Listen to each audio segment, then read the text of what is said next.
所以佮讲到台湾海外网已经20年啊，所以呢，这是台湾利益、台湾优先的一个媒体，20年来得到各位的帮赞甲支持甲收看，真感谢今仔日以后即届的节目办了真袂歹，所以以后台湾海外网原来要成立一个叫做网络电视台，一礼拜7日拢有节目来宣扬台湾、发展台湾在这个加强台湾海内外的团结所以呢，我今日讲到这我即马来介绍这个李鸿禧教授。等，我即摆先必须补充一下吼，较早蔡社长有讲吼，必须有3个目标吼，写文章、办演讲，搁媒体发声。我每年有出版2本册吼，一本是1月7日必须年刊一本是台美文集那必须还办过来演讲吼，医学、科学、经济政治大项拢办那必须有要请求大家来写文章，你有真好的文章会当来写投稿。必须我即摆担任会长有2个副会长，社记甲李鸿禧2位教授理事蔡明峰陈其明沙拉卫、陈启云、李清泽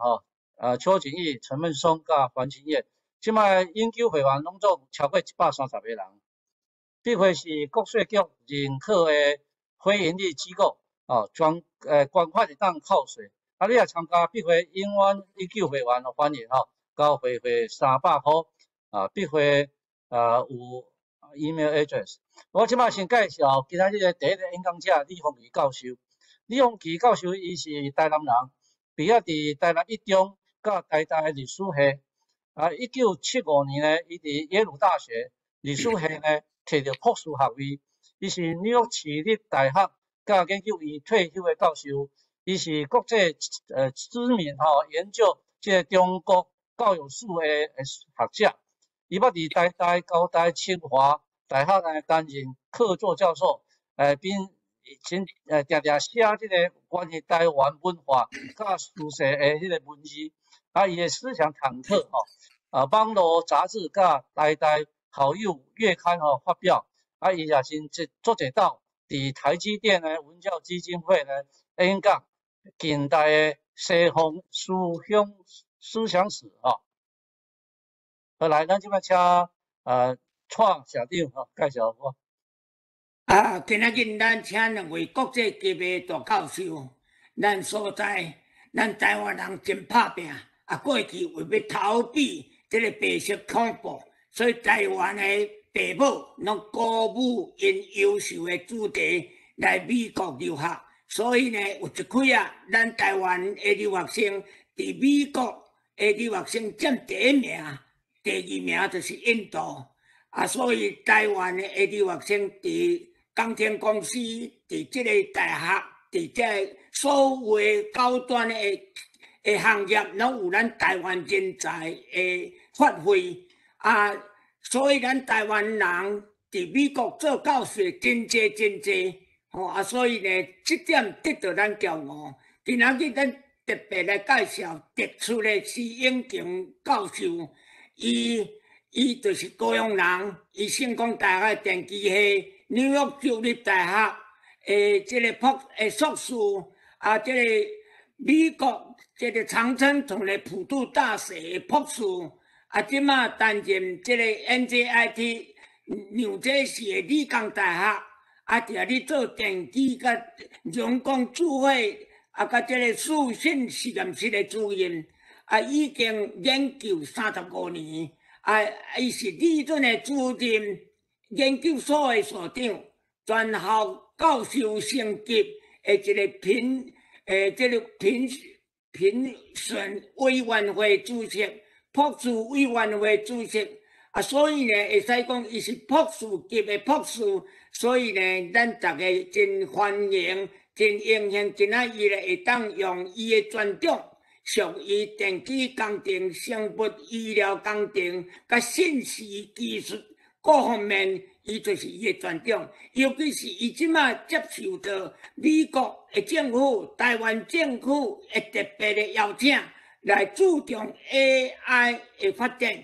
这是对台湾的国防各种行业拢是足重要的所以呢，恁大家会当搁继续看，伊所有的物件拢写甲足清楚，会使讲是会当讲是咱台湾人的骄傲啦OK 所以呢，伊原来有出版几本册大家尽量看海外网的这个介绍OK 我简单讲到这这个。第一位演讲者就是这个李鸿基教授，伊要对讲历史的绑架，来讲伊对这个乌克兰战争的损失，对世间人的损失，对人类的损失，尤其是对台湾人的损失，因为这战争上头也是讲进入。乌克兰明入的台湾，就是讲，伊若讲一礼拜来去苏联提去，害咱台湾就会像中国会来提台湾，像2日一礼拜就去烧去，但是今仔乌克兰人民的坚持、领袖的优秀，甲一个科技的武器，伫暑假讲。乌克兰到今仔日要咧抗战，苏联的侵略必败，这是历史的必然。所以今仔咱来听这个李鸿基教授，看伊用历史的这个教训、历史的观点来讲出伊对这个战争的损失即马请李教授开始，多谢。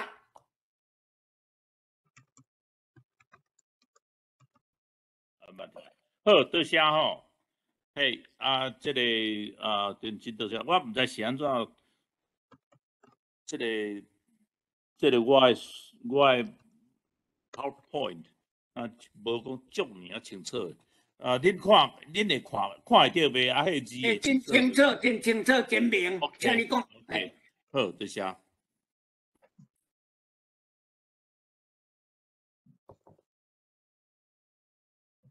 All right，他都有人咧讲，唔知会当用这个北京话来讲袂安尼吼？使，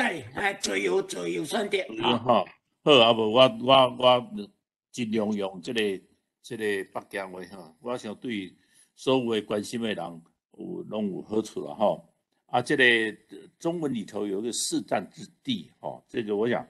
不用讲，大家都知道为什么叫做市战之地。那么事实上，乌克兰这个地方呢，真的就是市战之地。各个民族、各个国家这个字眼是个很奇怪的字眼啊，我们没有空来谈。不过呢，从历史上面，我们所知的历史呢，开始呢，那么经常在乌克兰就是有战争在那儿发生哦。I don't know why。李教授，你若讲 next 吼，我再讲 next page， 你有看到吼 ？OK， 好，安尼好 ，May I？ OK，next。这个地方呢，是以农业为最有名，是欧洲的谷仓。那么它为什么特别有名呢？因为它至少有一半呢是个非常漂亮，非常漂亮。OK， 那地方很广大的。这个非常浩瀚的草原，那么大概黄色，你们看这是乌克兰啊，这是乌克兰，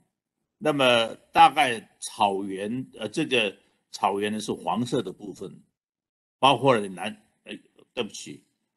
包括南到这个克里米亚，我想我们大家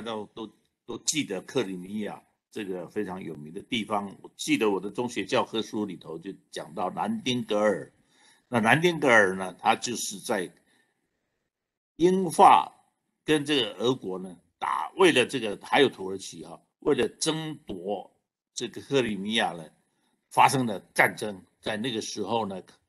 这个兰丁格尔到了克里米亚去服务英国的伤兵，那就发现护士的制度非常重要。我们现在在台湾叫做护理士啊，那么就是这个克里米亚。所以我想很多在台湾读过中学的人都知道克里米亚。那么西边是森林。好，我们下一章。乌克兰的简史在第9世纪的时候，9世纪就是800多年了哈，就大概就是等于是这个中国唐朝末年韩愈的时候，韩愈啊的大概那个时候呢，乌克兰首都呢基辅这个地方呢，以这个地方为中心，开始有一些所谓的斯拉夫人建立的第一个，我在这里请各位注意啊，叫做民族国家，其实呢不应该叫做其实呢还可以更精细的把它称为种族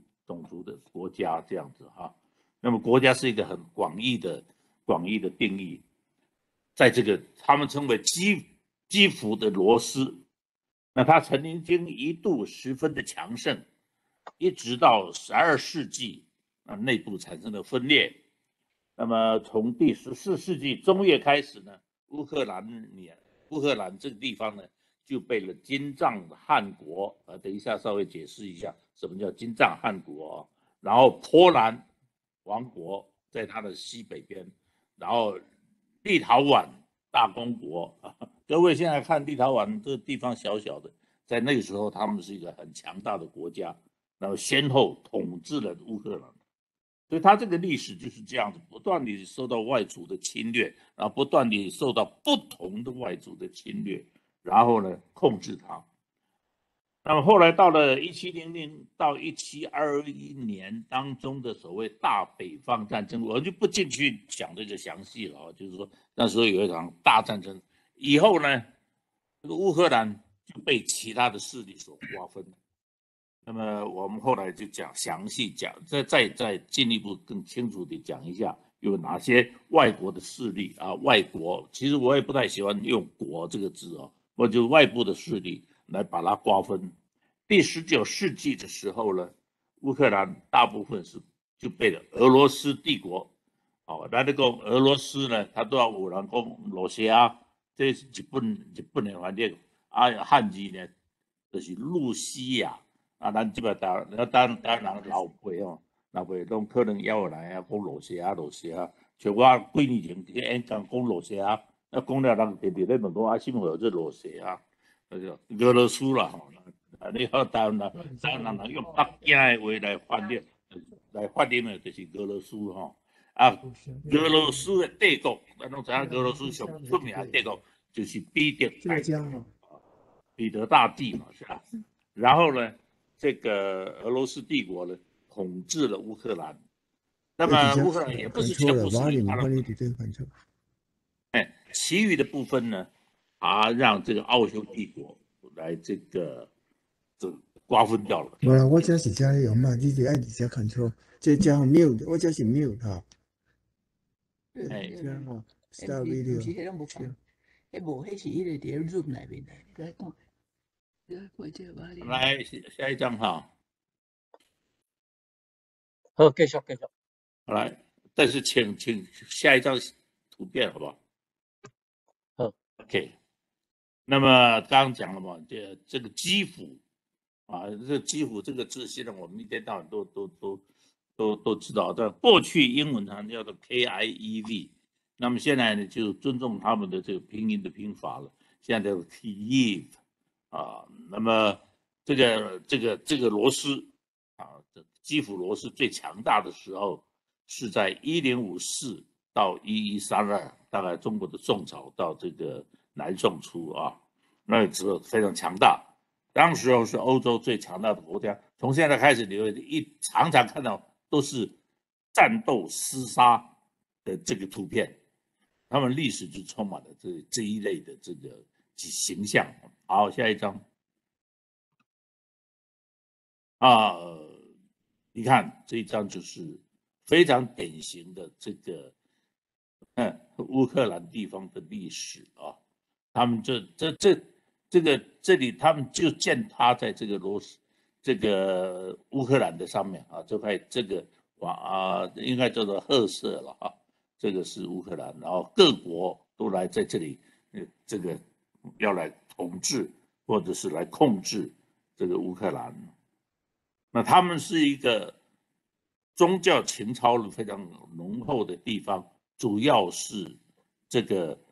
所谓斯拉夫人最普遍的希腊东方正教啊，他们的宗教是希腊东方正教。那请各位稍微了解一下，所谓希腊东方正教呢，就叫做 Eastern Orthodox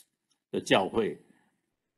这个教会呢，其实是基督教里头的一部分。基督教里头呢，可以说分成主要是3大部分，也许我们在美国看得到的，在纽约市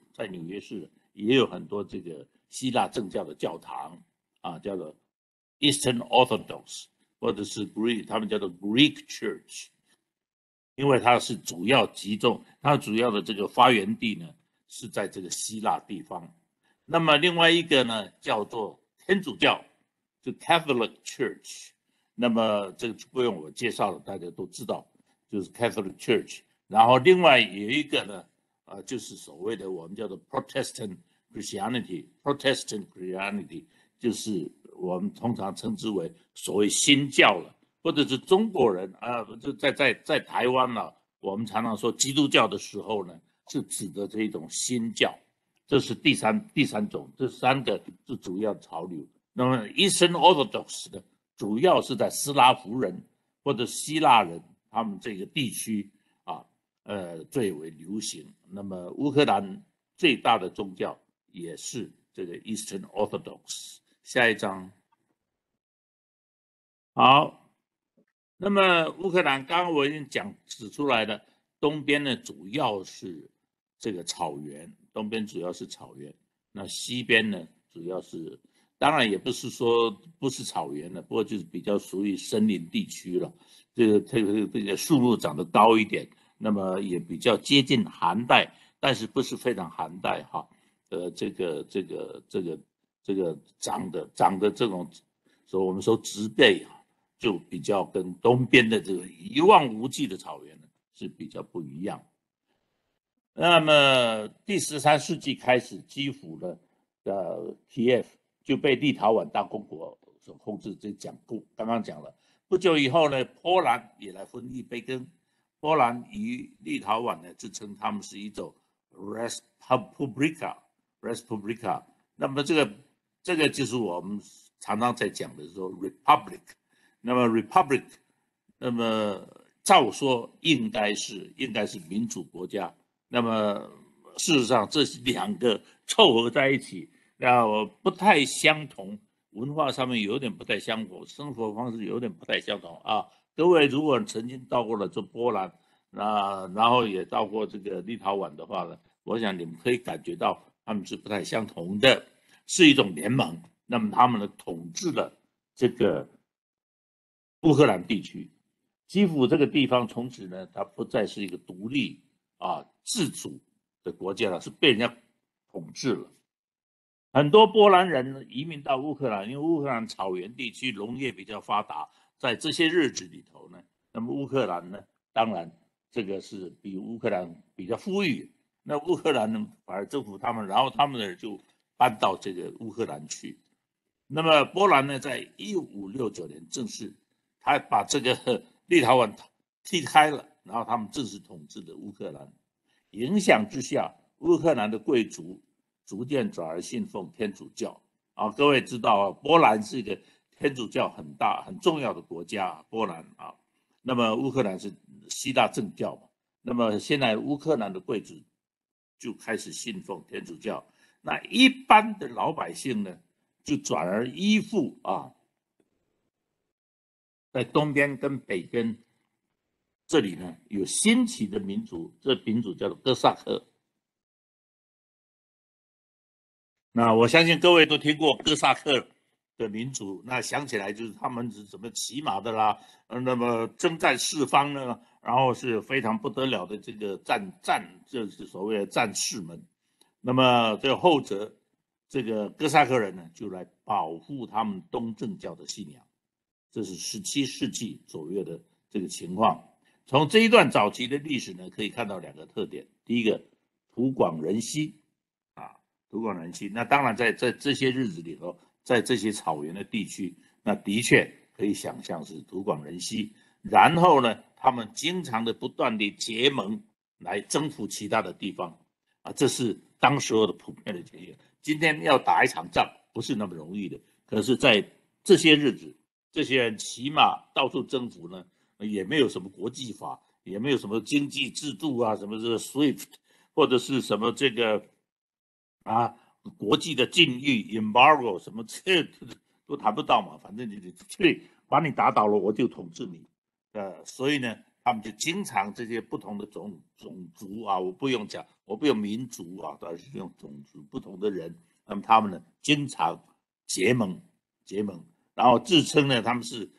Res Publica， 那实际上呢是可以说是一种 Commonwealth， 或是这样子的这个地区啊 ，Confederation 或者是 Commonwealth， 这是当时候的情形啊。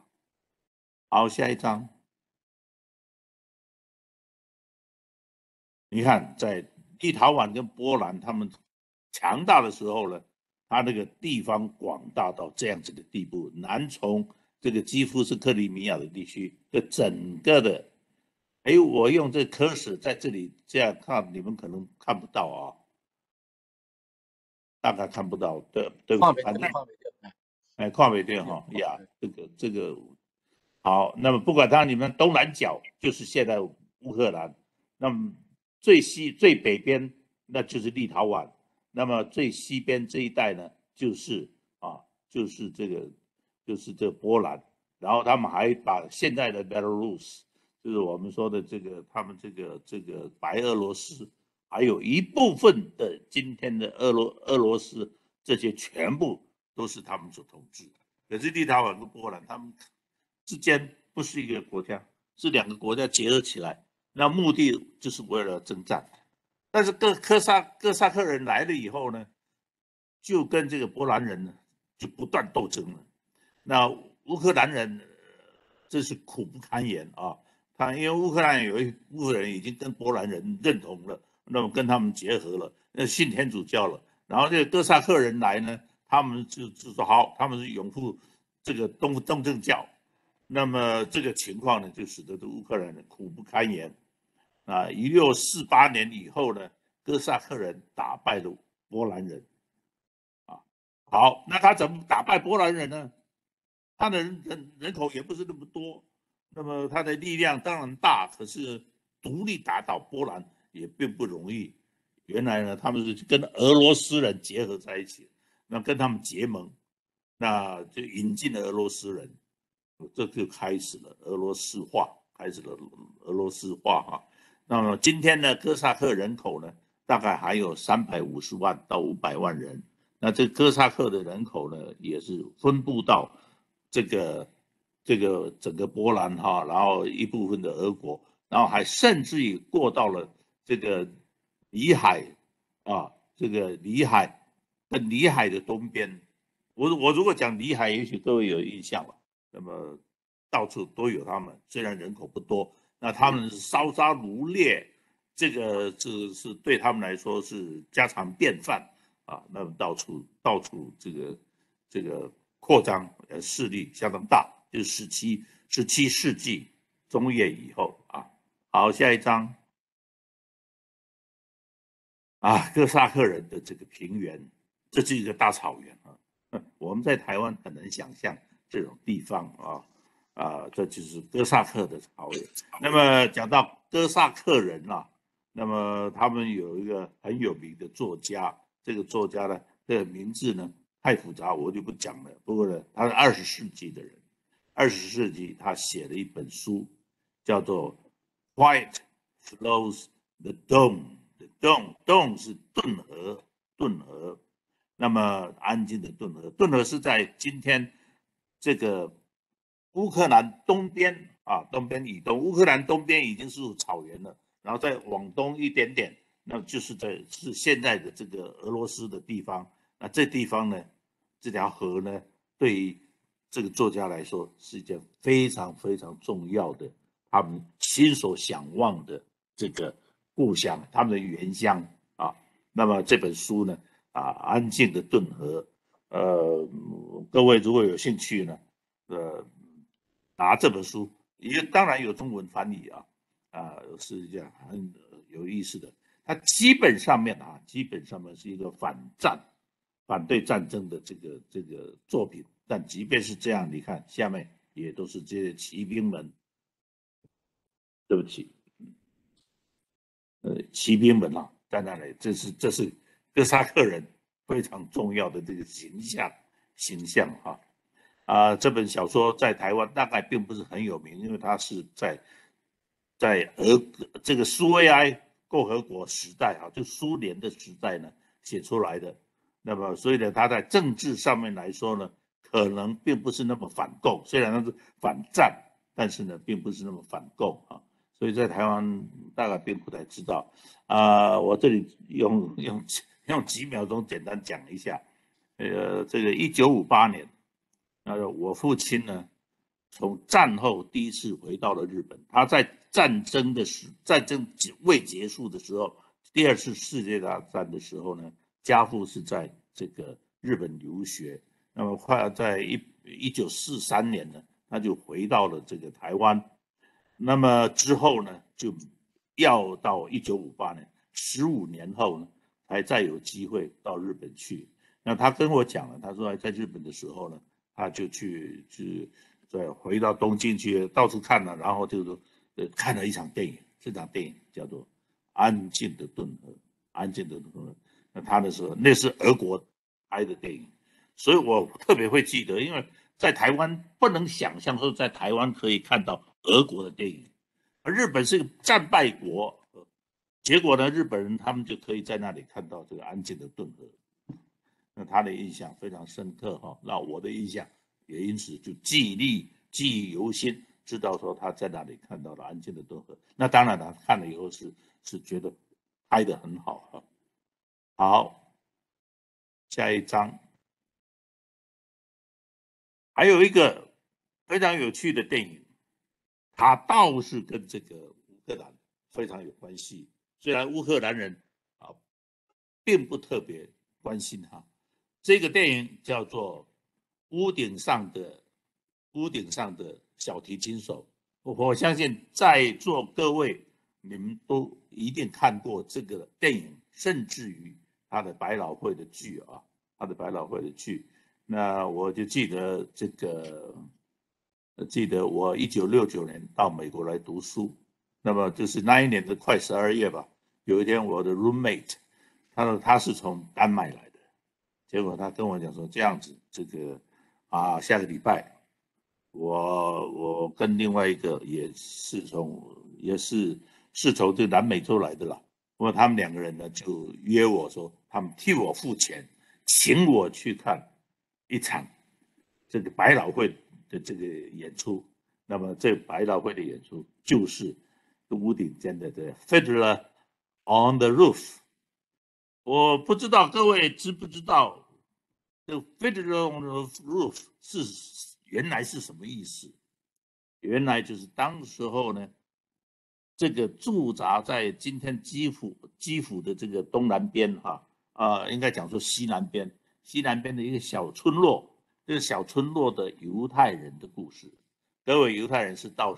世界什么地方都被排斥的这个一个人的种族了种族或者说有宗教那么他们在那里怎么会在那里住呢？因为被俄国人赶走了，那赶走了，赶他们赶到这个俄国帝国了，俄国帝国第2把他们赶到这个乌克兰这个地方。那你看这个草原的样子草原的样子，乌克兰的这个地方。那么这些乌克兰人，他们觉得他们不管住在什么地方，都害怕被人家赶走，都怕被人家赶走。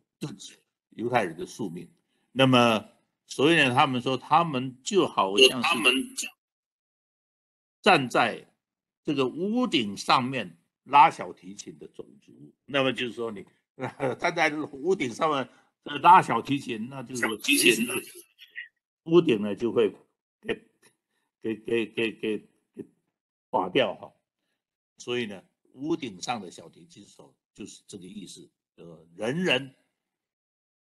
，you might say every one of us is a fiddler on the roof。这是这个字的来源啊。好，我们下一章。那么哥萨克人来了，再来呢，就有另外一股势力，这是蒙古人。他们呢，从13世纪就驻扎在这个克里米亚这地方。这些人呢，是蒙古西征建立起来的钦察汗国的后代。他们就在西欧的语言里头呢，是说哦，他们叫做金帐帝国，蒙古人的金帐帝国。金帐跟钦察有点相似啊，但是是不同的观念。那么这个金帐帝国，他们呢这个后代自称为塔塔尔人。那么这就是这个塔塔尔，你看又是在这里征服掳掠啊。然后就是这个倒是一个塔塔尔人呢，被哥萨克人呢，这个割了头哈。那么这种图片在其他的西欧的国家里头呢，大概不会就当做是很好看的图片。这个呢是个相当有名的这个塔塔尔这个哥萨克人的这个所画的塔塔尔人被杀的图片。好，下一章。塔塔尔人呢扩散得很快，但是并没有建立一个类似近代国家的这种组织啊。那么这个我想各位都可以想象，他们就是逐入水草为居，擅长征战，在乌克兰地区造成长时间的动荡不安。直到1783年，这已经是很近代了啊。1783年已经是中国清朝的这个乾隆的时代了。那么塔塔尔人终于被俄罗斯人打败，从此基本上变成俄罗斯人的一部分。不过呢，从今天呢，再从这个克里米亚到中亚的地区呢，都这一片的草原哈，都有他们的踪迹，人口大概有530万人，所以他们跟这个哥萨克人呢，大概很容易被人家误为是同一个种族，那实际上是不同的种族啊。那么你看这张图片，他们也是这个样子啊，也都是以征服世界各地，那么或者是草原地区到处生活这个战争的这个一个民族。好，我们看下一章。18世纪以后的俄罗斯呢，影响日渐增强，东正教也越来越蒙上俄国的色彩啊，俄国的色彩。那么到了这个不是倒了，是到了，对不起啊，乌克兰本地的人呢，开始建立，他们开始有一种我们是一个民族这个观念。这个当时到20世纪初年的时候，19世纪末年的时候，是全世界都在强调说每一个民族要建立自己一个国家。你们当年在台湾读书的时候，如果还读了很多三民主义，应该都还记得，就是说孙中山呢，就是提倡中华民族啊，然后要设立一个国家啊，这个国家叫做中华民国啊。这个观念呢，在当时候的乌克兰也是这样，他们也是开始说，我们应该有一个，我们相同语言，我们是有我们自己的主权，那我们要建立一个我们乌克兰的这个国家的观念。所以呢，在第一次世界大战的时候呢，有些乌克兰人是参加第二的军队，那么去变成了同盟国，当时是同盟国了，第二是同盟国的一员，但是也有很多人就跑去参加协约国，那帮忙协约国打第二啊。这就是当时候人们对建立自己的这个国家，那么应该是怎么做呢？有不同的看法。有人认为说我们参加俄国很好啊，有人说不，我们就要去参加这个同盟国，不是参加协约国，就是打第二。那这个就是国不成国的乌克兰。虽然到了一战之后，第一次大战以后呢，第二呢，他自己也没有建立成一个民主国家，他反而变成了一个所谓共产主义的苏维埃。那么这个呢，就显得共产主义他们呢，实际上呢，并没有什么国家的观念，他们是认为人类所有的都要变成共产世界的一员，然后他们都要建立起一个所谓共产主义理想的一个共和，对不对？或者是 Commonwealth。那么这个就当然也影响了这个乌克兰，所以有些乌克兰呢就要追求独立，可是有的人就去参加这个苏维埃的共产主义，变成他的这共和国，主张这个乌克兰应该变成苏维埃共和国的一部分。那么这个情形呢，当初斗争了一下，不是很久，不过几年之后呢，这苏联成立了，那这个乌克兰呢，就变成了这个新的这个所谓苏维埃联邦啊，那么社会主义共和国这样子的这个它的变成了一员啊，所以呢，乌克兰就没有能够独立，这是1922年这100年前了啊的情形。好，我们再来看下一章。可见乌克兰人是有相当时间实在不是国家了，所以呢，普丁就曾经讲说，乌克兰本来就不是国家。他这个说法呢，这个也不是太没有道理。那么这个俄罗斯呢，其实何尝不是如此呢？所以今天住在乌克兰人，他们要如何凝聚他们的这个国族的认同，这是一个说起来也是很棘手的问题。很清楚的，这个国家在历史上面，乌克兰在历史上面本来也并不是有清楚的国界，飘忽不定他们的国界哈，而且往往没有确定的语言。这个呢，稍微了解的人都知道，这个乌克兰人所讲的话呢，是跟俄罗斯人所讲的话呢非常接近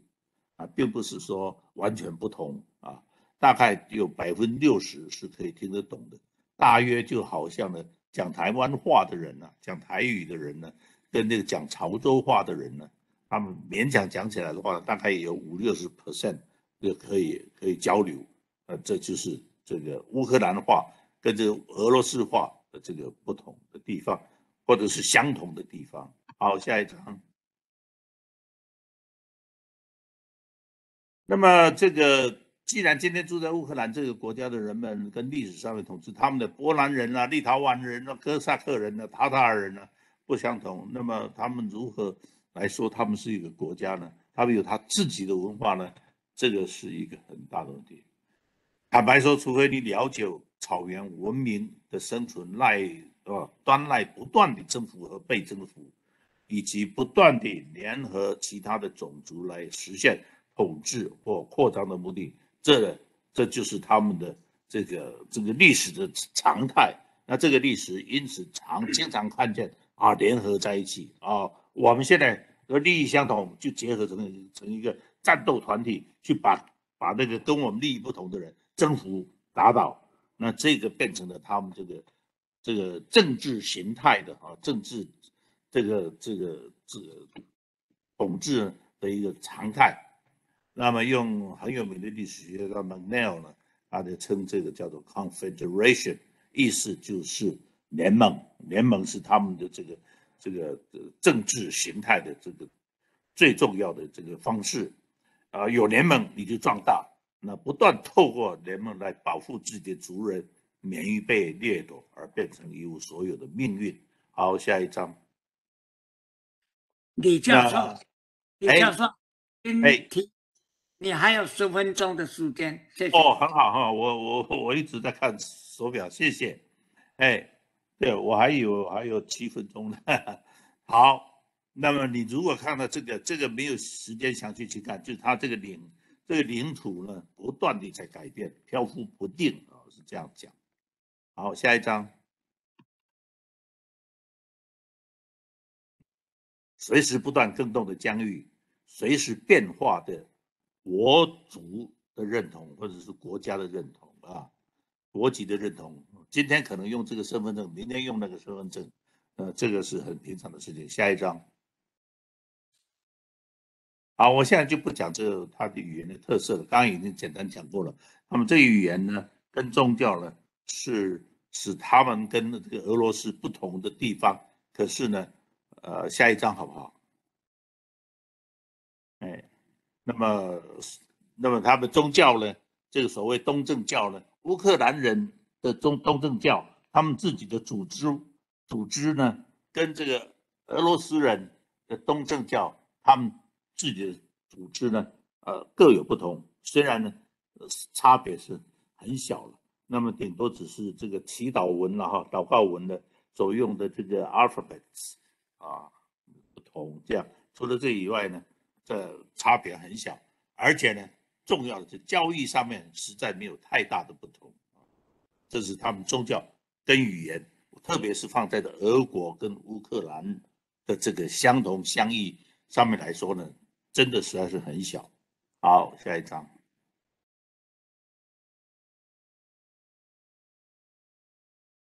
啊，这个是莫斯科的这个他的这个东正教的教堂，这个是可以说是莫斯科最典型的这个大家一定要去看的这个名胜啊。那么比他的克里姆林宫呢更漂亮。好，再来。哦，我们回去2张好不好？再回去，好，好，你看这个是乌克兰他们的东正教的这个代表性的教堂啊，在基辅。那么下一张，对，那这个就是在俄罗斯的这个首都莫斯科哈，那这个当然是更为壮观了啊，然后彩色也用的多了，但是说实话没有太大的不同。好，我们下一章，先来到结论哈。第一个，他们说历史传统的桎梏，就对历史的传统哈，极大的控制啊，这个影响哈。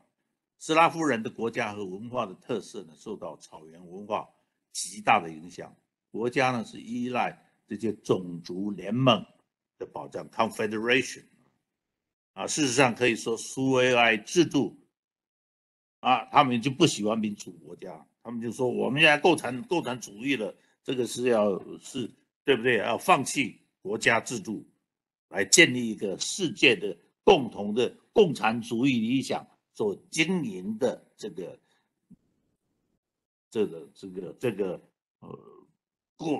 人类共同的这个国家了哈，就是说国家这样。那么他们不信任这个近代的民主国家。俄罗斯的国际关系理念也是以这种传统为基础，想来想去怎么想也是想到这个 Confederation， 他想不起还有别的这个国家跟国家之间能够相处的这个方式，想不起来嘛。他根据的是落伍的正在这个所谓国家生存的世界观啊，或者是国家的理由的这种观念，他呢叫做 raison d'etat，raison d'etat， 这个法文呢叫 the reason of the state， 就是说呢，国际关系呢是根据每个国家自己国家的利害来建立的。那事实上，我不否认这个事实上是这样子，但是呢，至少大家要有一个想法，就是说我们必须要克服这种以国家为，对不对？保护自己来考虑的国际关系，必须要克服这个。但是呢，俄国人呢，基本上面呢，现在还是克服不了这种想法啊。在发展的国际关系，各位都知道国际关系的这种现代理论、国际法现代理论，大概是16、17世纪开始的。那 raison d'être 也是差不多是这个时候，因为他有想到说，我这个国家之间的各种复杂关系该如何处理的时候呢，第一个浮现的当然说，哪一个国家不是为自己国家利益？对不对？这个我们在台湾也天天到晚讲嘛。那美国人当然也是为他们自己国家利益。是的，事实上是如此。但是呢，至少在西欧这些国家，就是说我们总要克服这样子的自私自利的想法。我们呢，看看摸索出一些可以，对不对？大家都共同遵守的办法吧。但是呢，俄国的这个俄罗斯啊，他们的这个想法呢，没有办法，还没有超脱这个阶段。所以呢，普丁他对这个他的世界观的设计呢，就是落后于美国哈。好，再下一章就完了啊。下一章，那普丁呢，还有另外一个很大的问题，我们都知道，他就是要做他的斯拉夫梦啊，斯拉夫梦。那明显的，他希望把俄国带头的这个势力范围，不断的扩张，不然至少也不可以，这个再缩小。那么这个想法呢，是主导他的这个国际观念的重要的基础。所以呢，他看到这个乌克兰呢，在那儿逐渐壮大，而且跟美国、跟西欧国家、跟北约国家呢，在那里这个跳 tango 了，他非常受不了。好，下一章哈，好。那么这个我就不讲了，这个比较离得远一点。不过总而言之，两个这个世界观呢有很大的矛盾。最后一章，总的来说，西欧的这个他们的民族的这个价值主要是民族了。可是呢，这个俄国呢，他们还是属于发展俄国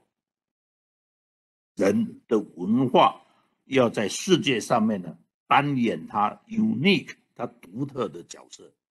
这两个有矛盾。当然很多人就说是民主跟独裁，我想用独裁来解释这个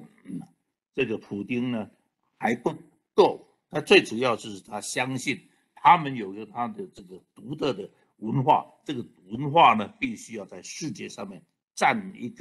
一席之地。那么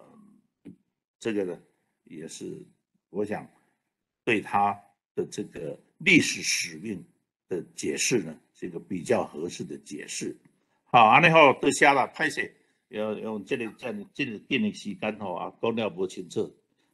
答对台湾邓来。谢谢李教授哈，咱所在李教授捌伫中国，我教历史，中国的历史。捌伫香港，我担任大学的教授，我咧讲香港、中国、甲远东、甲西方的历史。所以，咱今日请李洪基教授来讲历史，因为伊足清楚世界的历史、东方的历史、乌克兰的历史、苏联的历史、俄罗斯的历史，所以讲起来，伊用历史的观点绑架的历史。来讲起伊的心声、伊的算术，所以今仔真多谢，今仔日成啦，苏联要侵占侵占乌克兰，有伊无共款的想法，这就是世界的不幸。今仔日这个俄罗斯有犯着世界的讲法，就是讲战争法无，伊是毋是战争法？这个就爱带下一个观点来讨论今仔日多谢李教授对这个历史的观点来多谢。OK， 咱刷落来呢，要请这个弗兰克施英栋教授用 AI 的观点来讲起这个乌拉克战争的观点呢。OK， 咱所在。这个李英栋教授，伊有真侪著作，大家请看伊的迄个因为时间无够即马咱要用10分钟的时间来 Q&A， 对这个你洪宇教授所提的问题，问的问题1分钟，问几个问题，李教授综合起来做一解回答，安尼节省时间。即马即个 Q&A 的时间由李永桥教授来主持，请。好，我即摆看到迄个 chat 吼，假使无人有问题吼，咱即摆来开放吼，你也有啥物问题要请问李永桥教授吼，请你直接讲吼。敢有人？喂，李教授。有听到你继续讲。请问的吼，你认为讲即马即个战争吼，是毋是乌克兰想要变做一个民主国家？所以因较会去迄个吼，想要是毋是一种迄个民主自由，含一个因的专制独裁制度两方面的冲突啊？吼，因迄个国家，就是讲乌克兰即个国家吼，因大部分的人是毋是？迄个有公投讲，迄个因要行即个民主的过程吼，你感觉讲这敢有关系啦？吼，多谢。若有其他问题若无？你先回答吧，给。安尼，好。无啦，我想这是无毋对啦。这个民主国家吼，民主国家伫过去我头拄仔无讲吼，这个民主国家，这个民主制度，都美国留发明的嘛。这个过去这200几冬的历史的中间，民主国家拢总是武力上强大，搁上界富裕，搁上界吸引人爱要去的所在。你看美国，全世界的人，大家嘛想要走来美国，你若看电视，你嘛知影。这个规个南方的这个边界，规个都拢 collapse 所以呢，这个遮尔吸引所谓其他的无相信民主制度的这个国家，中国、俄罗斯上界清楚。你就知影这个习大大因查某囝，怎样又搁走去美国咧留学啊？因为没见效，到了极点，对不对？所以民主制度输的这个乌克兰人非常向往嘛，这当然是要去。你如果问乌克兰人，甚至于乌克兰人所瞧不起的犹太人，说你要去哪里，都是要去美国了，没听说什么要去俄国了。我自己去了这个波兰，那开会嘛，结果我开起会来呢，那么突然有一对男女我想他们应该是夫妇了，男女年轻的，我是看不出来他们是什么。那两个人就跑过来，然后突然跟我们讲这个中文。那因为他听到我跟我太太讲中文，结果呢，他们就很高兴，然后他就说，他们这个当时俄国跟这个中国关系很好，所以他们是被派到这个大连去学中文。两个人中文讲的实在是很好，可是他最有兴趣的就是知道我在美国教书。那你说乌克兰人会不会想要跟美国好？所以的确是民主是非常吸引人的这个制度，但是呢，不幸现在很多人呢还是不相信民主的，因为美国当然也有缺点嘛。那你如果 focus 在美国的缺点，那你当然就觉得美国就欺负中国人，是欺负俄国人，不把俄国人当一回事。那么，所以呢，事实上是追求民主，然后呢，这个对于独裁的国家呢，我们坦白讲一句话，不是人类所应该追求的了，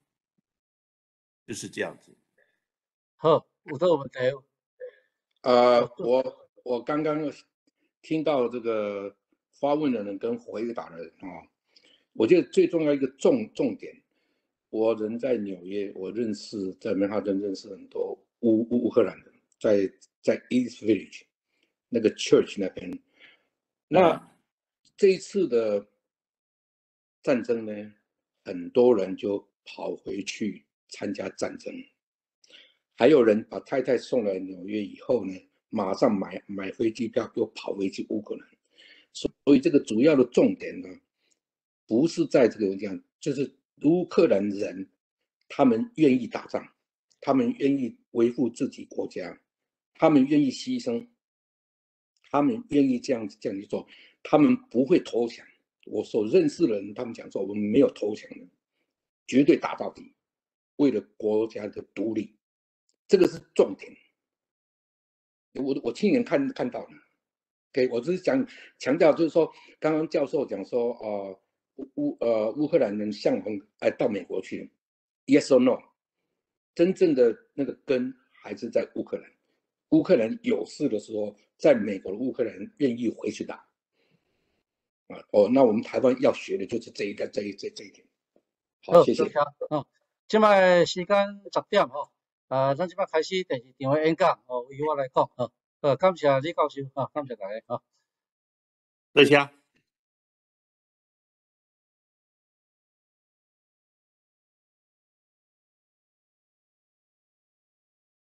好，台湾的乡亲大家好，我今仔日真欢喜，为这个 AI 人工智慧的武器呢来谈论这个俄罗斯我今仔日拢讲台语，就叫做罗西亚乌克兰的战争。我是施英强教授。这近2年发生 COVID-19， 互咱人类呢整个呢真正的灾难。想袂到今年2月24号，罗西亚呢就出兵出动大量的坦克车来攻击乌克兰，杀害无辜的人民、百姓、妇女甲囡仔，互全世界经济呢拢愈来愈困难。即摆我讲现代啦现代即摆科技进步国家的交战的方式呢，甲以前无共款，不是用坦克车啦，唔用大炮，是用网络的攻击甲人工智慧来决定胜败的关键，也是即摆全世界呢新的武器呢研究发展的重要元素咱知影讲罗西亚伊派这个坦克车去往飞弹和乌克兰来拍坦克车有的去用拍，有的无油拢等伫遮。即摆现代的战争呢，毋是即个实际的空间，咱是网络网络的攻击呢，互敌人的卫星雷达拢袂通干扰呢因的 GPS， 但因的网络呢来拐起来。人工智慧 AI 的武器呢，拢包括无人的军舰无人就是讲自动啦无人的飞机、无人的坦克、机器人甲家己的走的这个武器。人工智慧呢，是用伫制作的机器呢，为这个数据和资料咱即摆讲 big data 这个 data 呢都有 information， 有这个 image 有这个声音各种拢有入来学习，来发展出解决问题甲达成任务的能力。人工智慧呢，咱知影已经侵霸这个围棋啦，AlphaGo 呢打败人类不管打这个Go 围棋 game， 伫这个任何的 game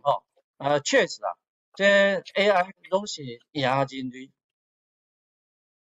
美国呢发展一个人工智慧的系统，叫做 Game Breaker， 伊来帮助指挥官利用电脑来模拟这兵棋的方式呢，经由这个机器学习来训练上优秀的战场决策能力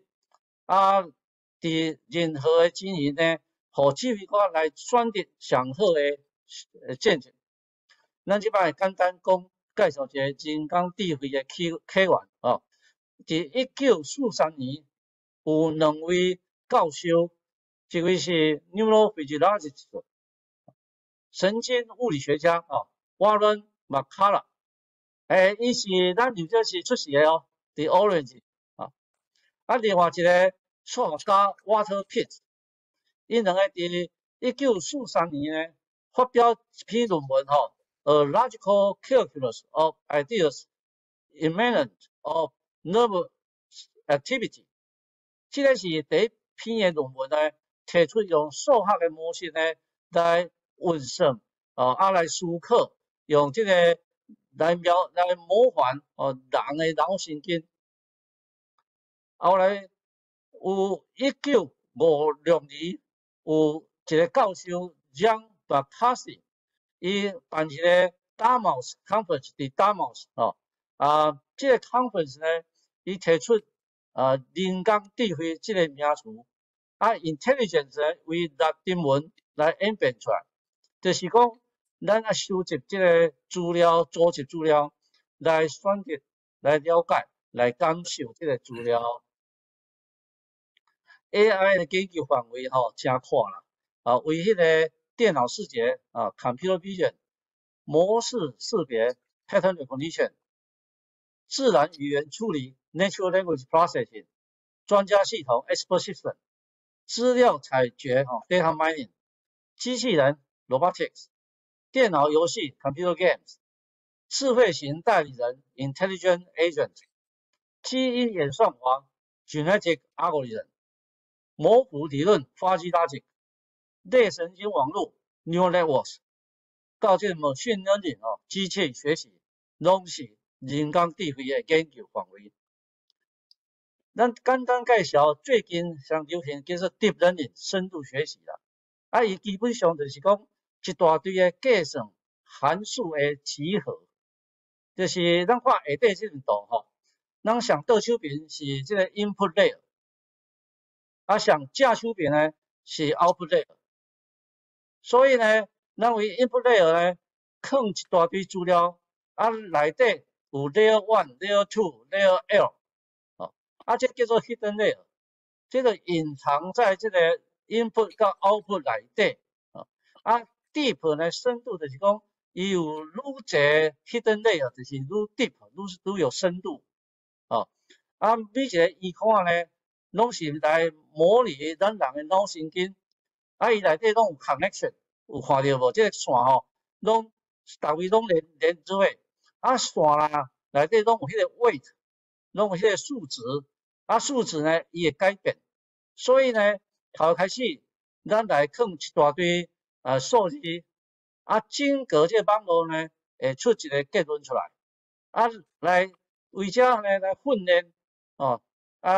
几落道来回几落道，而且呢有机器来算出上好的一个解答，机器会当对这个决定讲围棋呢要为对一个所在来下手，人类呢会当用这个方式呢，会照这个建议呢来做出上好的决策。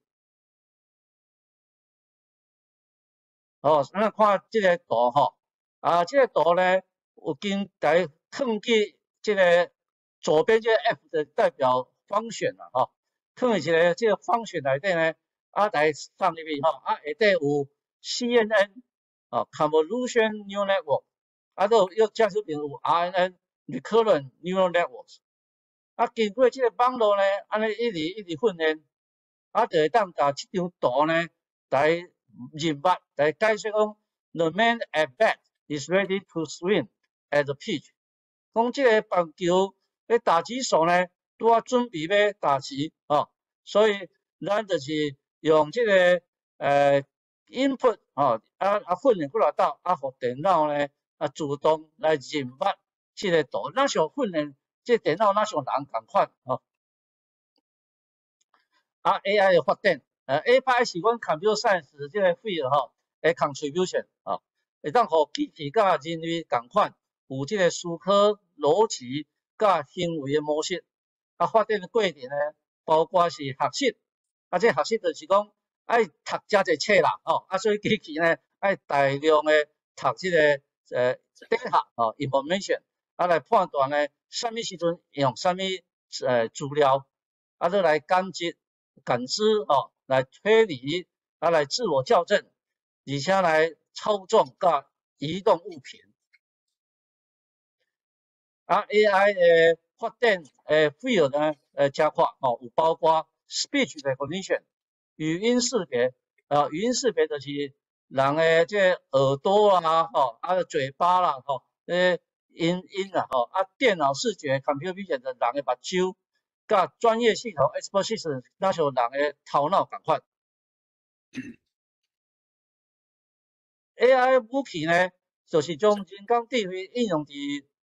武器系统，有这个指挥的高效化，打击精确化操作的自动化行为的智慧化，这种的智慧型。咱即摆来看这 AI 呢会当用伫这玩具这玩具会当陪伴老大人有一个宠物咱在佚佗。To a whole new and different level with robot pets. While they may look like a cat or a dog or like a robot, there's a lot more to these companion robots than meets the eye, as our Lucy Craft shows us now. The puppies at this Tokyo get-together are machines. And yet, from their camera-embedded snout, 这是 AI 呢，互囡仔佚佗物佚佗物。But frazzled adults aren't the only Japanese turning to machine companionship. At this kindergarten in central Japan, robots have replaced the class guinea pig or bunny. Teachers say the robots not only reduce stress, they're teaching kids to be more humane. 2 years ago, Moriyama Kindergarten bought a roly-poly pair of bots named Rice Cake and Coco. Weighing as much as an infant with the price tag of a French bulldog, the cybernetic machines are designed to love bomb their owners, or in this case, a room full of fidgety 5-year-olds.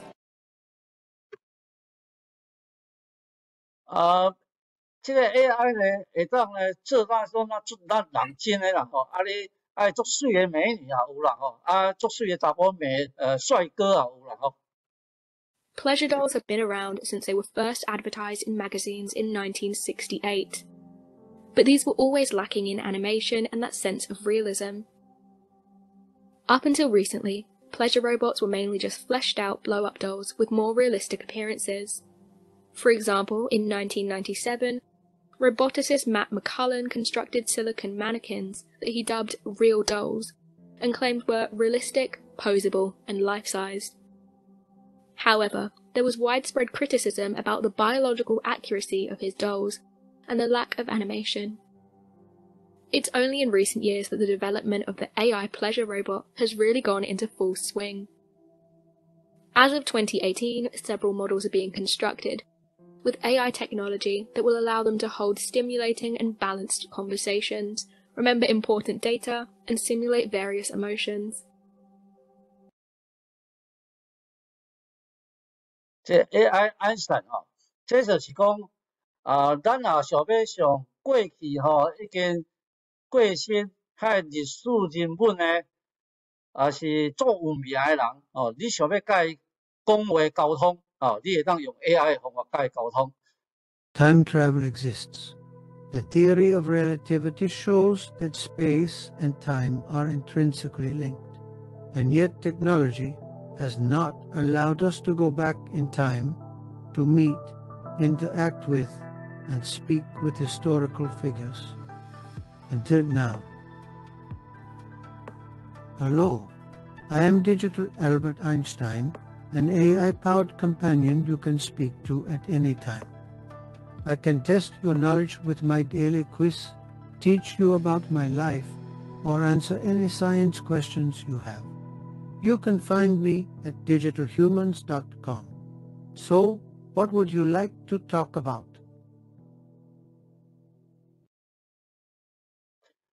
以上是阮 AI 当初研究的目的，就是要改善人类的生活但是呢，这 AI 会当去用歹啦 ，AI 呢会当用去战争。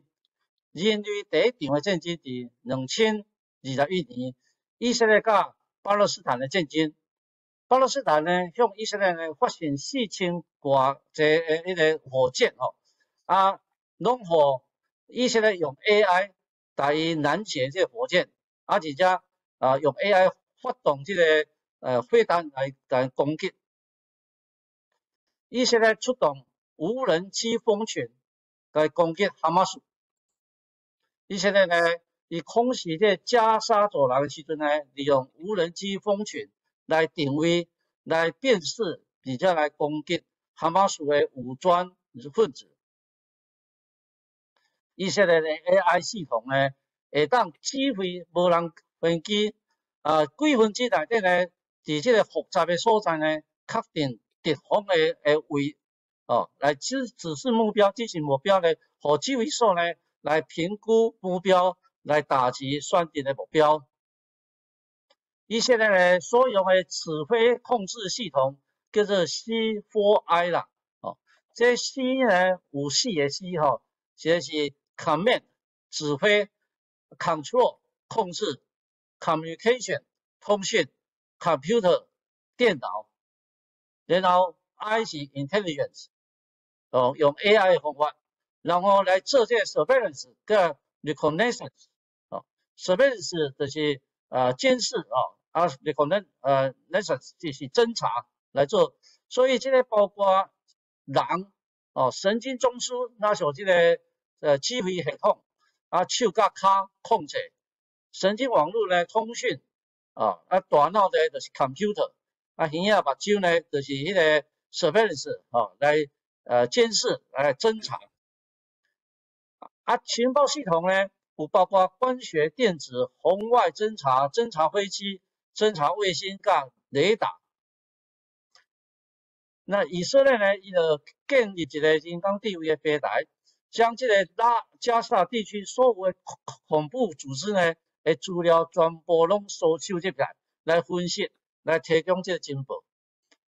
因有编过来小队啦，以色列有一个叫做8200这个情报小队呢，专门来开发这个演算法，演算的 computer 的 algorithm program 来编写这个软体。因有迄个叫做念经术师，叫做福音，智慧的深奥这几种较有名的 program 这个福音的 program 呢，就是利用 AI 呢做军事情报部门呢提供建议，而且部门呢运用这个建议呢来锁定目标，来传这个和以色列空军呢进行空袭。念经术师这个演算法呢，就是来警告军方部队呢，敢有互人攻击的威胁。所以以色列利用 AI 来帮助把这个战争呢缩短当初这个罗西亚普丁呢，伊就是讲因 AI 足强的，因想讲因要用这个 AI 的方法呢，足紧甲乌克兰来拍起来，就是这种共款的手法。而且呢，透过这个 AI 收集甲分析资料，会当互以色列空军呢更加精准的打击目标减少这个人民的死亡。以色列的无人蜂群这个真厉害伊会当伫陆顶甲海上来监视甲侦查，伊会当飞到3600公尺高度，伫大风大雨的情形呢，伊拢会当正常的飞，伊会当一分飞到75分钟，伊的战争的半径呢有10 km 10公里，伊会当装3公斤的弹药，伊 AI 呢会当来用 AI 的方法来引带这个无人机，当然伊咧飞时阵呢，咱的电脑中心会甲伊通讯，会当控制伊，带伊指示看伊目标是对，但是呢，基本上这个是自动伊 AI 本身就放伫伊的飞机顶，所以伊家己会当攻击这敌人你只要目标来设定好，伊家己自动会攻击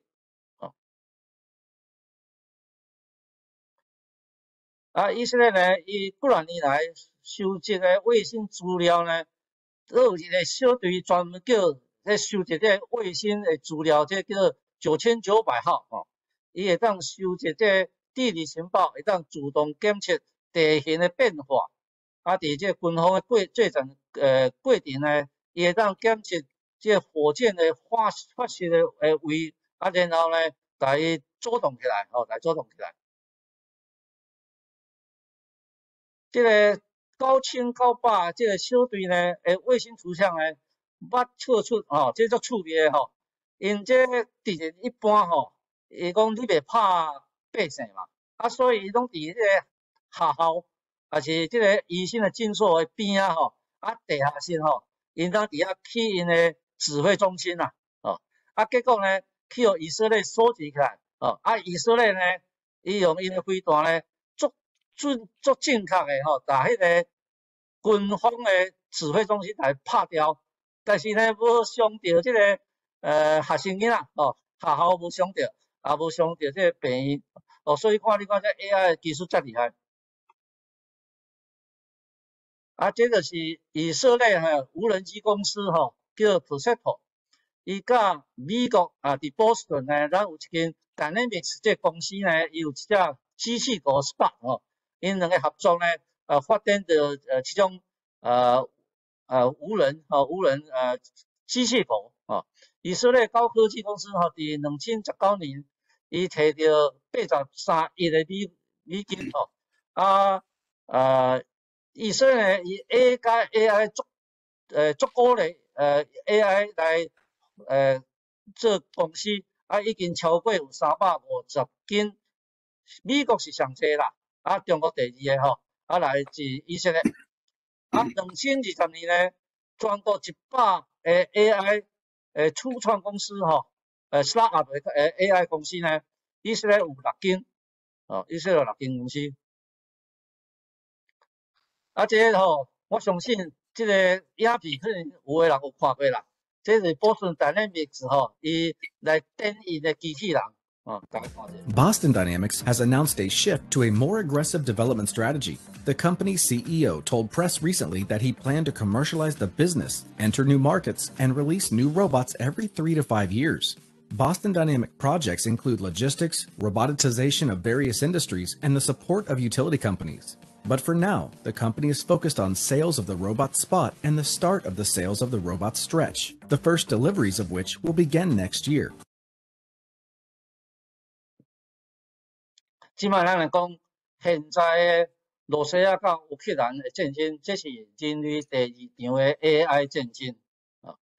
这哪怕呢是美国的国防计划署伊伫迄个模拟混战中将 AI 甲有这个经验丰富的人类战斗机飞行员伊互相搭配啦。结果证明一点就是讲 AI 呢来加上这个飞行人员这两个加起来呢用5比0就是完全赢这个你靠这个飞行员来战斗机比赛对这个超级 computer 呢 super computer 的数量来讲，罗西亚呢有3台啦，只有3台。中国呢有228台，美国117台，日本有19台。伫2021年的统计呢，罗西亚有这我无看到168间啦，168间。美国呢上济啦，美国6903间，中国有1013间。这道的战争呢，我想双方拢有用这个技术啦，拢用 AI 来认捌这敌方的人乌克兰一般来讲，伊 AI 袂使，但是呢，乌克兰是靠全世界其他的国家美国、欧洲才来攻击这个技术所以乌克兰伊的网络的侦探呢，用这个脸部辨识系统呢，透过这个荧幕截图呢，会当5分钟来认捌这罗西亚的军人的身份。一个简单的例就是讲，有一个车臣总统伊拍出这个铁路网的底片，有一个大胡子的兵徛伫几啊台坦克车的头前吼，发表伊的感想。然后呢，法国的军事训练企业的 CEO 呢，伊就提出这个面，利用这个脸部辨识技术呢，唔免到7点钟的时阵呢，就确定这个兵呢，这士兵就是叫做 Hussein Makhito， 这个是车臣的指挥官，真紧的会找到伊的 Instagram 的账号，为着要入捌这个留着胡子获取这个车臣士兵呢，伊首先用这个 Find Clone 找出这相片，结果找到一张甲伊同款甲这个总统握手的相片一比较两张相片呢，大概来判断这两个是同款人这就是倒手片甲正手片这两张相片来判别结果讲这两个真相同款伊个面真是可能属于同一款的人。美国呢，陆军开发作战的机器人叫做 Roman， 这个全世界即摆欧美全世界大个国家呢，拢加强这个机器人军队的建设。因将这个2030年呢，当做一个目标点。英国呢，甚至讲伊后一代的战争呢，要有12万的 Terminator 的机器人。咱大家拢看过即个机器人这电影Terminator 伊要有12万，伫2030年呢，伊机器人呢要占伊英国军队呢，拢总有1/4啦美国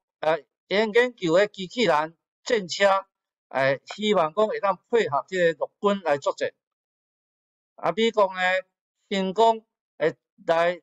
测试自动战斗机啦，成功飞行会当2点钟10分钟2点10分钟。咱来看俄罗斯伊的 AI 啦，这普丁呢，伊2017年伊就讲讲什么人会当加做 AI 这个领域的领导者呢？什么人可能就伫未来呢，就主宰这个世界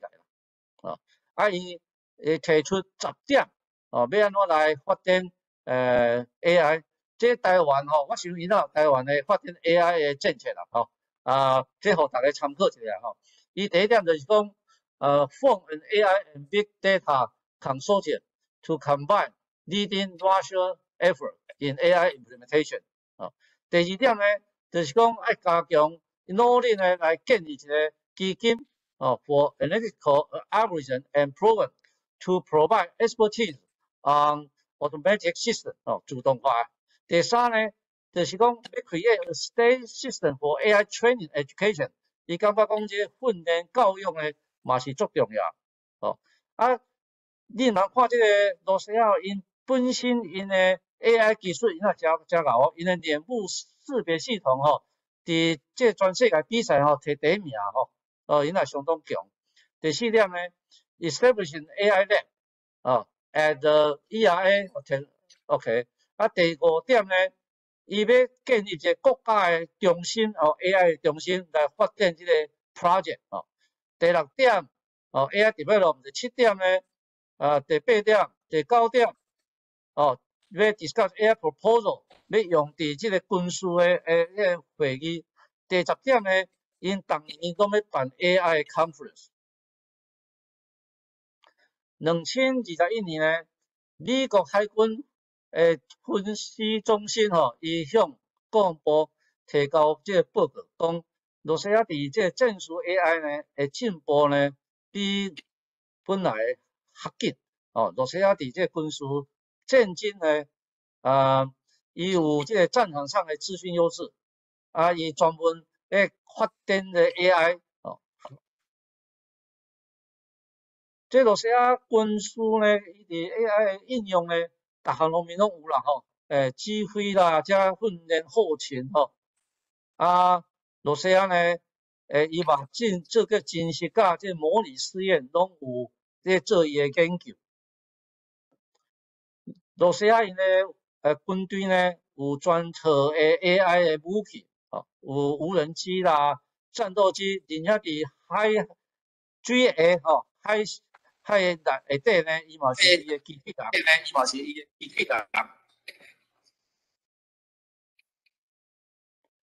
伫2018年7月，罗西亚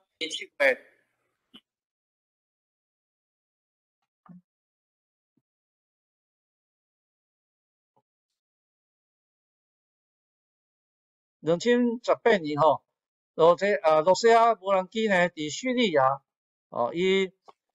若派足侪军队，伊伫迄个战争呢，伊就用无人机呢，赢过即个咱下底来看即个伊的武器吼。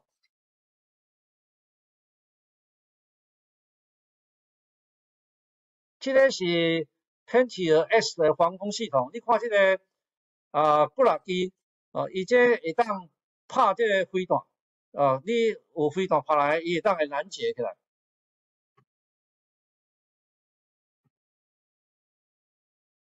但是这边呢，伊开去乌克兰是呢，这新闻报告讲伊去互人来拍害吼，你看伊这去互飞弹来这个拍害去。伊都有一个叫做尔边港，尔边港这个叫做洲际飞弹，即摆美国上惊的就是惊伊这尔边港，因为这个吼会当飞这种呢，伊伫地对空吼，地对地伊会当伫车来发飞弹，会当伫地下来发飞弹，伊会当走纵远的，走纵远。来看伊这个图吼。伊发出去了呢，伊会当为这个一手呢，这个continent呢，走去别个continent，伊本身伊这个飞弹伊会当装核子武器啦 ，nuclear weapon 所以上惊就是惊罗西亚伊用这个武器吼，安尼这就是真正危险。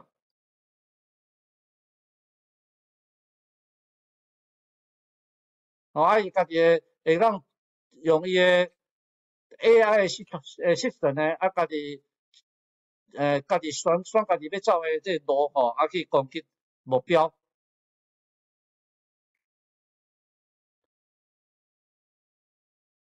另外，有这个战斗机，这个战斗机伊内底有这个电脑，会当甲地面的指挥中心联络，做各种的迄个攻击。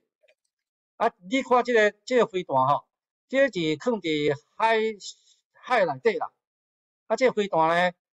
放伫海内底呢，这有一个影片吼，伊有侦测到啥物军舰啊经过时吼，伊自动会爆炸会将这个军舰毁灭掉。In the end, they had to blow them up. And even though divers had to go down to place the explosives, specialists say that later in the future, underwater robots will be equipped to deal with such tasks too. Каким бы вы видели идеальное будущее этого изделия? Данные изделия должны быть на каждой военно-морской базе и помогать нашему военно-морскому флоту выполнять задачи по предназначению. То есть планируется, что в ближайшем будущем пойдут поставки во все флоты? Да, безусловно. Мы постоянно мониторим те тенденции, которые существуют. 这个吼飞弹伊在放伫下底吼，伊会当放足久的放几年、几十年到伊家己要引发爆炸时吼，伊会当互伊用个爆炸吼，这因也真恐怖。这个是这是最近去互全世界来谴责啦吼，讲俄西亚呢用这个联合国禁止伊个叫智能地雷，智能地雷，这个地雷吼足厉害，伊拍起了呢，伊有降落伞，伊会放伫地面上呢，伊会当侦测吼，你边仔人要行入去，伊有看，伊会当分别讲你是一般的百姓还是军人，因为百姓甲军人吼，伊的行路会产生的震动无共款，伊用这无共款来判断，来判断。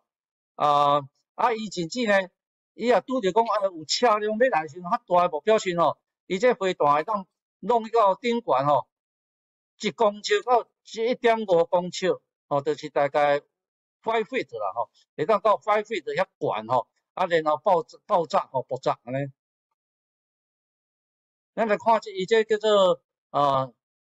智慧型的地雷啊，吼，第一个呢，就是讲伊用这个车辆吼，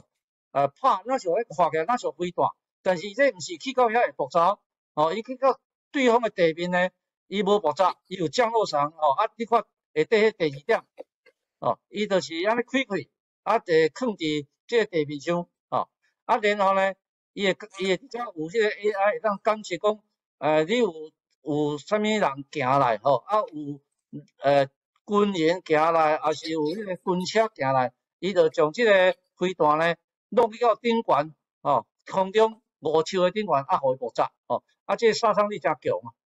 所以这个联合国禁止有这种地雷，啊，伊用出来，吼，咱来看俄罗斯来攻击这乌克兰呢，因第一目标就是将乌克兰伊的雷达啦，伊的网络拢会拍掉，但是呢，这个乌克兰哦，伊的总理呢，伊要求这 Elon Musk 吼，这 Tesla CEO 吼 ，Musk 伊有迄个 SpaceX 嘛，啊，伊伫这人造卫星呢，伊提供这 Starlink 的服务，所以互乌克兰的网络呢，拢是无受影响着吼，拢是真通啦，所以因乌克兰会当做逐种的通讯的联络。啊，咱看这 Tesla 呢，伊本身嘛对这机器人真有兴趣哦，吼，伊是最近哦有发表伊的叫 Tesla Bot 哦，大家来看吧，这个真趣味哦。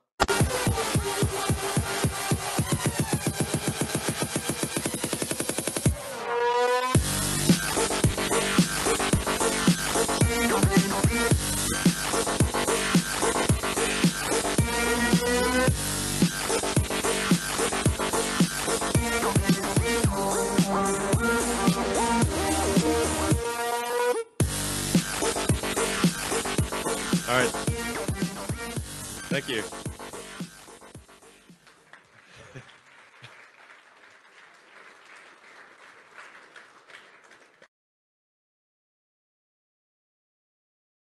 这乌克兰呢，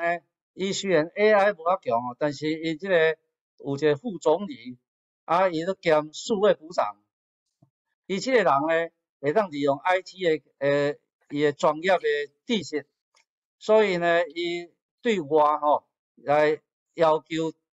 其他全世界的人来帮衬，啊，伊网络去用拍卖，伊要求这个 Musk 呢。伊会当来提供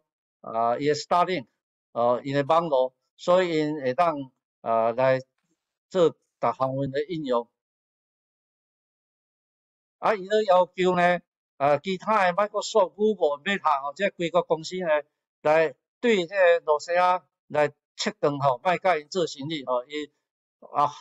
号召吼伊 IT 的志愿军吼已经有27万人的济啦。啊，其实真吼，大家讲，罗西亚伊个国防的预算吼，600亿美金吼，啊，这乌克兰伊达40亿，所以伊就是讲这乌克兰我无几工吼，我嘛来拍落来吼，啊，想讲即要拍到今仔日已经2个月啊。这乌克兰呢，伊真够利用这 social media， 伊甲全世界的人拢联络，啊，要求帮忙。啊，即摆美国、欧洲拢送真侪武器呢，拢去乌克兰咧拍，啊，提供上好的武器呢去乌克兰拍。咱大家问一个问题吼，讲即个做 AI 用伫军事的比赛呢，啊，即摆现在是啥物种情形吼？即摆伫美国呢，才有中国罗西亚、Russia 吼，啊 ，South Korea。伊遮呢拢真悬，Internet 啦，啊，这个美国呢，确实 Citizen Trust in AI 呢，确实达25%，美国人较自由啦，因无相信讲政府去用 AI 去来发展即个武器中国有70%的人拢赞成即个 capacity 呢，美国所用的钱上济啦伊649billion 中国250罗西亚是61因用伫即个无 drone 即个无人机即方面美国是11.5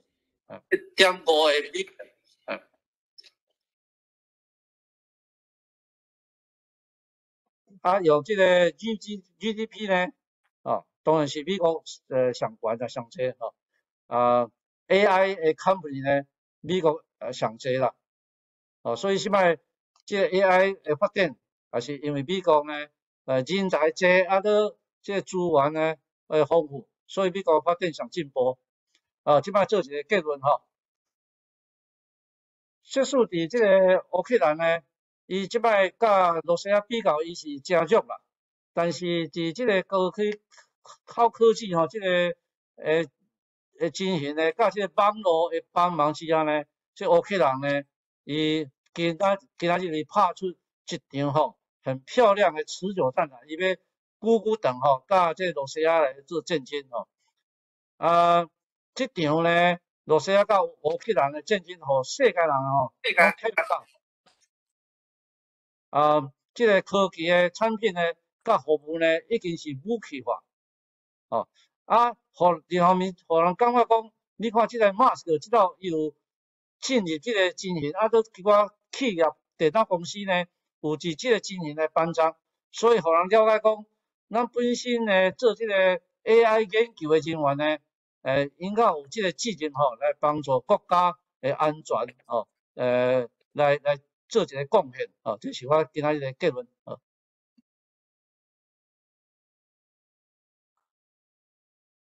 好，多谢今仔日讲到遮你继续讲。即摆看大家有啥物Q&A 时间有啥物问题要讨论？我开放律师我会使请教一下。喂，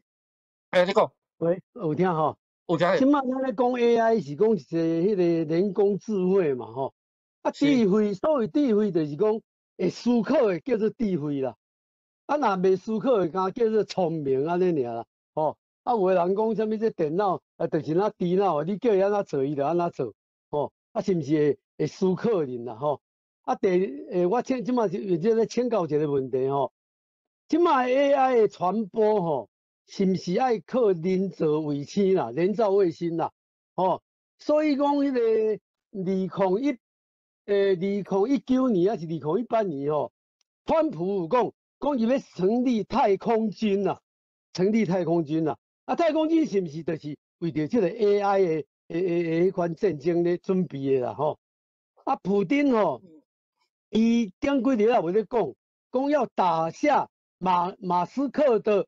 几颗卫星，伊的卫星啦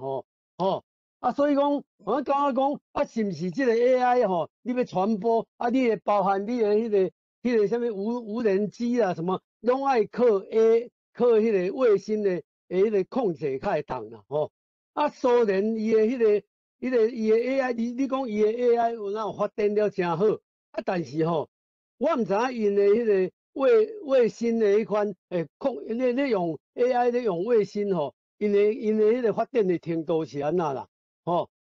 蔡英文咱的台湾的即个总统蔡英文讲伊要成立一个迄个远军啦要搞认知作战啦但是即马我发现着讲台湾这边的迄个脸书哪像拢阿强入来咧控制，你知无？阿强别人讲我定伫脸书讲一寡话尔，就甲停起来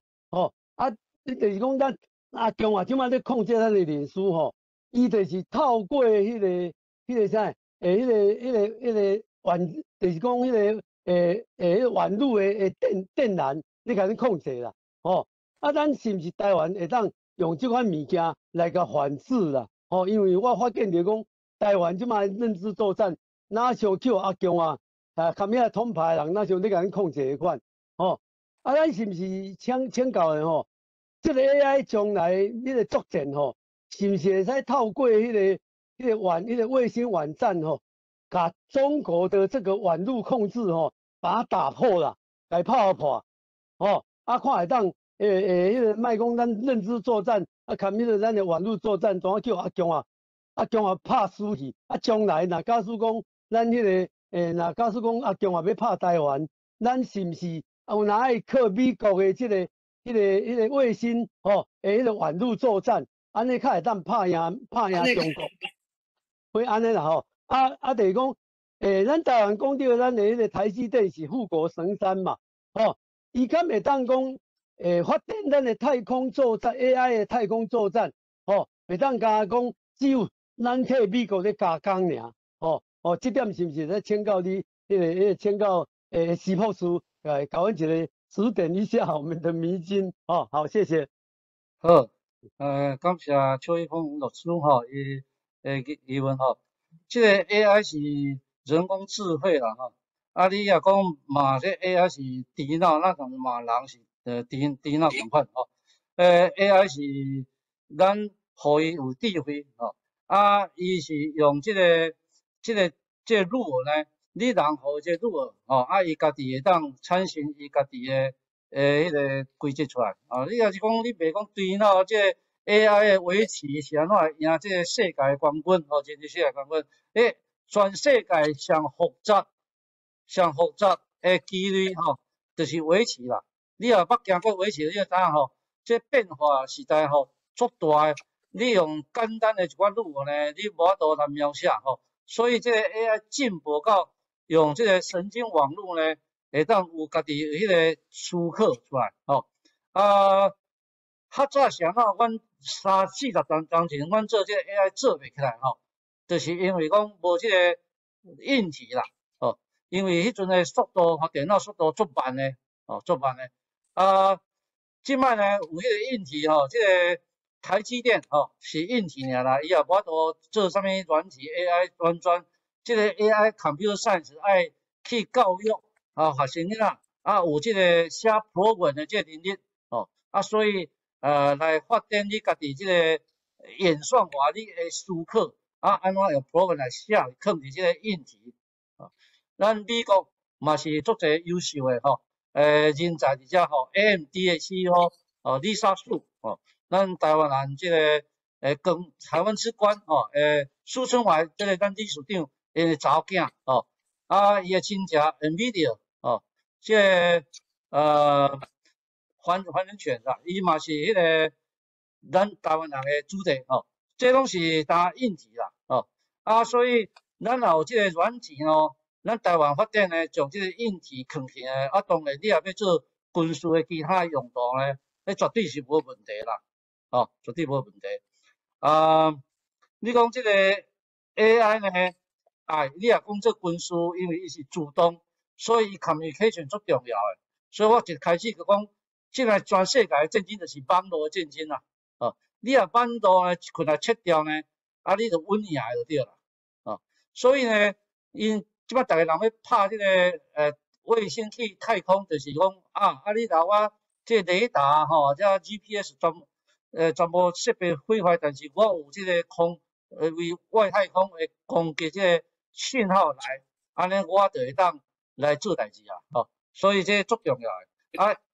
这罗西亚呢，伊这方面人造卫星无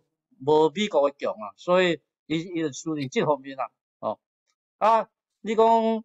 台湾咧实施网军其实台湾爱有这个 IT 那像乌克兰共款。还是像以色列共款，以色列有迄个 IT 的这个作战部队爱有这种 IT 的作战部队这个作战部队呢，唔是讲搞政治啦，即摆讲政治选举来，你就讲一寡无事实际的这个消息来为着这要来做一寡的企图这唔是咱做 AI 的学者的目标啦。阮是讲实事求是啊，这个 AI 是真正讲做出来，是去精细的是看要用伫啥物路用，不管是你用伫这个互人类福利的问题还是解决讲老大人很寂寞，有需要人来做伴，做一个 AI 的 companion，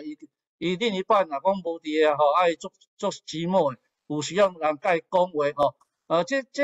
阮的目的是安尼啦，当然即摆世界战争，你若拄着即道的乌西亚甲乌克兰即个战争变啊讲无法度呢，互 AI 的学者呢为即个军事去应用出来这嘛是是应该AI 的学者应该的责任啦这是我的看法。好，多谢。毋知有啥物样有问题无？